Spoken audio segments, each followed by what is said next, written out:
Welcome back, everybody. This is Eric here. We've got another top 5 video for you today. I've got a special guest here, Chris Chang. You guys might recognize him from season 4 of Top Shot. He's the champion that won. Amazing marksman, overall great guy. If you guys know anything about the gun industry, you know that he's one of the most well-respected guys when it comes to just being an all-around good guy.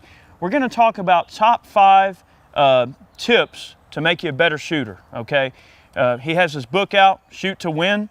This particular book is full of all kinds of great facts that give you a lot of information on, you know, what it's like to be a new shooter, what it's like to kind of get into it and everything.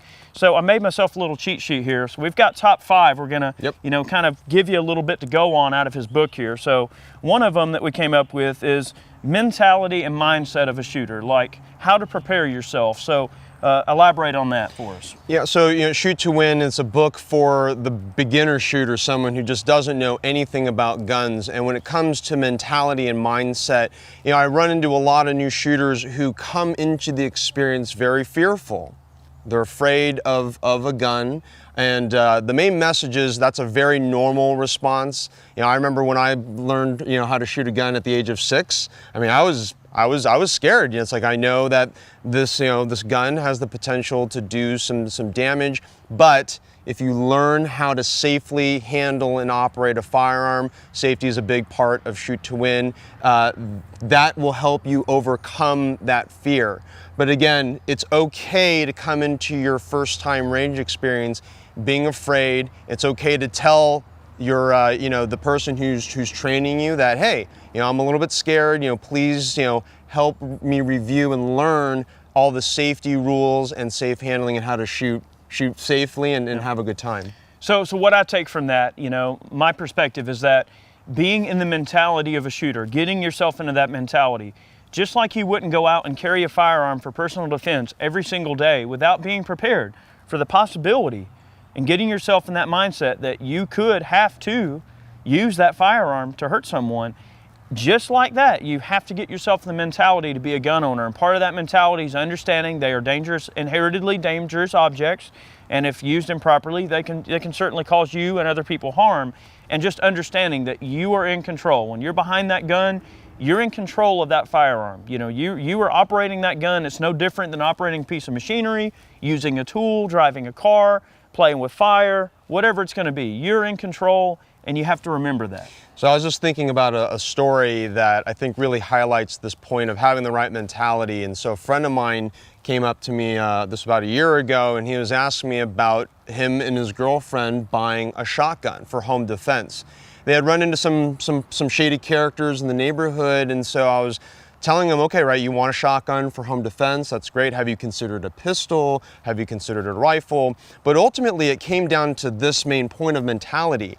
And I said, look, if you're going to buy a firearm for self-defense and home defense, you gotta be ready to take someone's life, right? If someone's threatening you and your family, do you have the right mental mindset to kill somebody? Yeah. And the answer was no.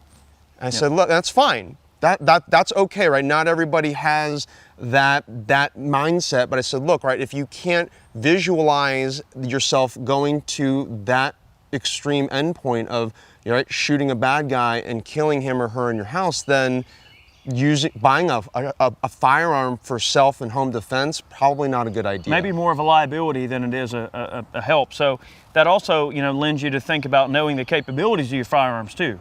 Knowing what your firearms can do, what they can shoot through. That, of course, is another subject for another day. Indeed. The next one, we're going to get on to number 2. It's choosing the right gun. This is where a lot of people go wrong as a beginning shooter. We know that there's been a tremendous boon and a tremendous amount of growth in the firearms industry. New firearms owners, a lot of people are just getting their first gun. They've got a lot of questions about what they should buy, and a lot of it, guys, comes down to what the intended purpose is. Is it going to be something for home defense? Is it going to be something for upland quail hunting? Is it going to be something for shooting deer, 3 or 4 times a year? Is it going to be a gun to keep on your boat in a saltwater environment for snakes? What is the gun going to be used for? And I think that's determining a lot of it. And where a lot of people go wrong, in my opinion, is they tend to overbuy on the gun. Like it's pretty much the same thing as, like, all right, say I want to be a motorcycle owner And I know motorcycles can be safe and dangerous. Motorcycles can be dangerous, and sometimes it's other people on the road, but it'd be like me going out and buying a Ducati that can do 170 miles an hour, and I'm an inexperienced motorcyclist. You never even sat on a motorcycle I've never even before, sat on a motorcycle, and I'm going to get 170 miles an hour on a fancy bike, and then probably not going to end well for me if I'm not careful. So with firearms, why don't you elaborate on choosing a proper firearm like for you? Yeah, so part of being a first-time gun owner, it's, usually the conversation starts with, rifle, pistol, shotgun, and then usually caliber is the next part of that discussion. And, I tend to start new shooters on 22, 223, 9mm, or calibers sort of in that equivalent range. And I'm not going to put a 500 Smith & Wesson revolver into a new shooter's hand and tell them that, hey, this is a good beginner, first-time gun for someone. Yep. And kind of, to your point of overbuying, a first-time gun owner, you may look at that 500 Smith & Wesson and be like, whoa, like that's a badass gun. Like, look at how big the bullets are and everything. But it's generally speaking, not going to be a good gun to learn the finer points of marksmanship and to, it's great to blow stuff up with, but, for the finer points of marksmanship, usually a 22 pistol, a Ruger 10-22 rifle, or even an AR-15, great, first guns to buy. But the main point is, what are you buying the gun for? And that question, the answer to that question, that will then answer all the other subsequent questions, right? Pistol, rifle, shotgun, Sure. And what kind of caliber. Yeah, guys, and one part of it too is to make sure you're choosing a gun that fits you properly, and take an experienced shooter or someone that works at a gun shop that can really kind of walk you through the process of making sure you're selecting a firearm that's right for you. The way it fits your hand if it's a pistol, the way it comes up to the shoulder if it's a shotgun, the size and weight and caliber of the gun if it's a rifle. Guys, there's a lot of factors to choosing a gun, but just make sure you choose something that is a good starting point to really allow an instructor to take you under their wing and sort of help you become a better shooter. I think that's a very big part of that. So that leads us to number 3, which is to seek help and learn safety. That's where a lot of entry-level shooters go wrong. They're too proud to ask for help, or they don't understand the safety rules that it comes down to making sure you're being safe behind your firearm, making sure you're not hurting anyone or yourself. Yeah, and this ties back into the earlier point about most new shooters come into the experience afraid, and it's because of a lack of knowledge, lack of experience. So when I'm teaching a new shooter, the first thing that I always mention is safety. That is the number one priority, and of course we're here to have fun as well, but fun takes a back seat to safety. And the two rules that any instructor who works with a lot of new shooters, the two rules that get violated the most frequently are finger off the trigger until you're ready to actually shoot the gun, and then keeping the gun pointed in a safe direction. Muzzle discipline, guys, very important. And so as a new shooter, again, it's okay to ask questions. To ask the person who's training you, am I doing this correctly? Can I be doing it better? And any instructor will be happy to either confirm or correct any things that need to be worked on. An interesting point to add to what Chris said there is that don't get just one training class and assume that, oh, well, I'm good with one training class. Now, don't get me wrong, guys. One class is better than nothing. If you go and you take a class from Front Sight, or if you take a class from somebody like James Yeager, you go up there and take his class, he's going to give you a lot of great foundation to go on. And he's also going to explain to you how mental preparation is a big part of it too, like we discussed earlier. But guys, get some training. Don't be afraid to take a class or two, or several classes. And don't be afraid to allow those classes to reinforce what you've learned by taking them sometimes multiple times. Even experienced shooters who have been shooting for 10 or 15, 20, 30 years even, have been known to take even a basic refresher course just to reinforce things that they already know. And guys, it's not a big deal to do that. It's perfectly normal. Don't think just because you're taking training that it looks funny or looks bad. I mean, guys, training's completely normal. You know, you wouldn't go and take on a job as a heavy equipment operator running big dangerous bobcats every day if you didn't get a certain amount of hours of training to make sure you know how to operate that piece of machinery properly. Not only so it doesn't hurt you or anyone else, but so that, you know, you're basically keeping a certain degree of safety and efficiency. So guys, firearms are no different. You know, you want to make sure that you're maintaining that level of efficiency through good training. So that leads us to number 4. Guys, this is one that a lot of people violate, even experienced shooters, and I'm sure Chris will elaborate on this, but get out and shoot. That's number 4. Yep. Yeah, this is, you know, like any skill set, you got to go and practice. And, you know, everyone is busy. You know, if maybe you've got a family, your significant other, you're just busy at work. And, you know, firearms for a lot of people, they're a hobby. That's, you know, it's not your job to go shoot guns, but even for people such as myself where, you know, yeah, it's my job to shoot guns, but yeah, sometimes I don't even have a ton of time to practice, and sometimes I show up in a match and the match is my practice, and that is not the way I intend things to be. Yeah. But the reality is that's just the way sometimes things turn out. But when to do things right, I have to set aside time on my calendar. You know, for me, I use Google Calendar. If I don't see an event show up on my calendar, then it ain't gonna happen. So, you know, I'll block off, you know, an hour, or honestly even 10 to 15 minutes. 10 to 15 minutes, you know, every single day, or even just a few times a week. You work on trigger control, sight alignment, sight picture, transitions, or if you're a shotgunner, you know, just mounting the gun over and over and over. It's that repetition. You don't even necessarily need to go to the range. You can do a lot of practice at home. Dry fire practicing is a huge beneficial approach where, for those of you who don't know what dry firing is, it's taking an unloaded gun and either without any ammo in the gun or using plastic dummy rounds, going through all the motions as if you were shooting the gun, pulling the trigger, and all of that repetition through dry fire builds in the muscle memory and the muscle strength, and it's one of my key training tools in my toolbox. Yeah, guys, try this. If you're watching this video and you're thinking, well, I don't get to go out and shoot as often as I like, but I want to train more. Well, everything he said is completely valid, makes perfect sense. Try a dime drill. Take your favorite pistol, of course, make sure it's unloaded. Use whatever snap caps you're going to use if you're going to use them.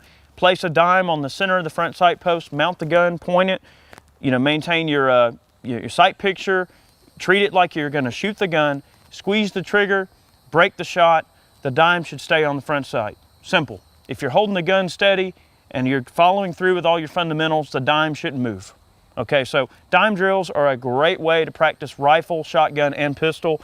Try it. See if it works for you. That's, you know, a great little tip. Yeah, that's one of my favorite drills as well. All right, so we're getting on to number 5 here. Practice consistently. So all of the above. Notice that we haven't even gotten into anything involving physical technique as a direct topic. Once all of those things are put together and you figure out a way to apply them, applying them in a consistent manner and applying the things you've learned in a way that will improve you, not hinder you. That is the name of consistency. So how would one practice consistently?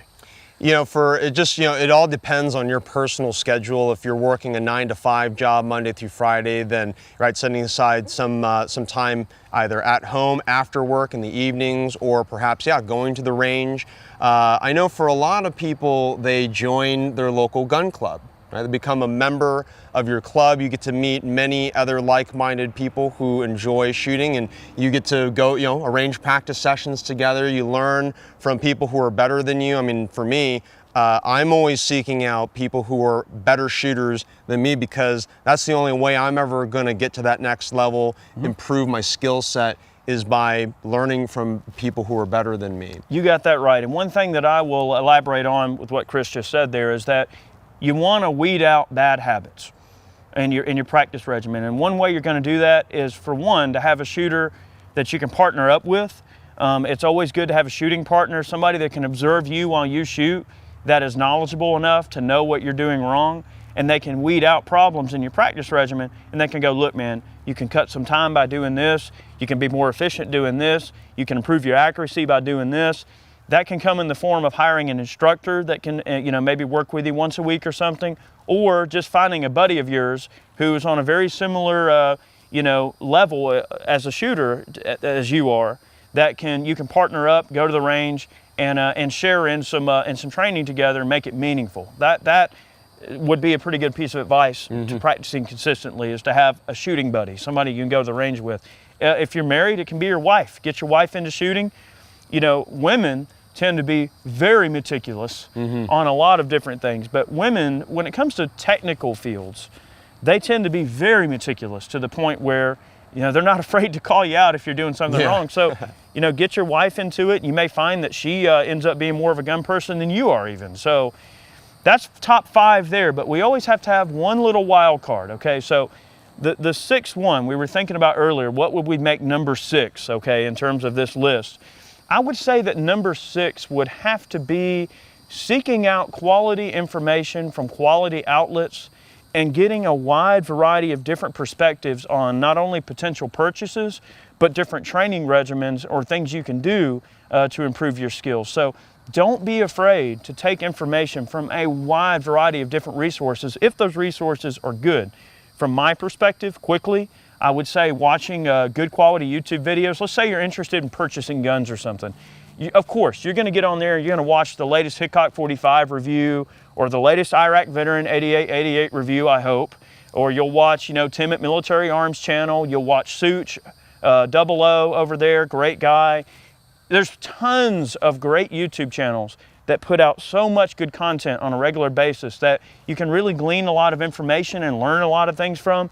But it's not about learning different things, it's about learning about different perspectives of the same thing, different ways of looking at one side of the coin, and kind of learning where everybody's coming from on that one given subject. So, and then ultimately taking all of those different perspectives and finding out, hey, what works for you? Because for me, if I'm teaching someone how to properly grip a pistol, there's sort of your textbook way of doing things, but there's a lot of flexibility and room there. Where do I put my thumbs? Do I rest it on the slide? Thumbs out, thumbs forward? And so these are some of the finer points that I would say there's no right answer. Yeah. There may be right answers for certain applications, but ultimately what I tell new shooters is, look, learn as much as you can, different perspectives, different techniques. Yep. Try them all. Don't be afraid of trying something new.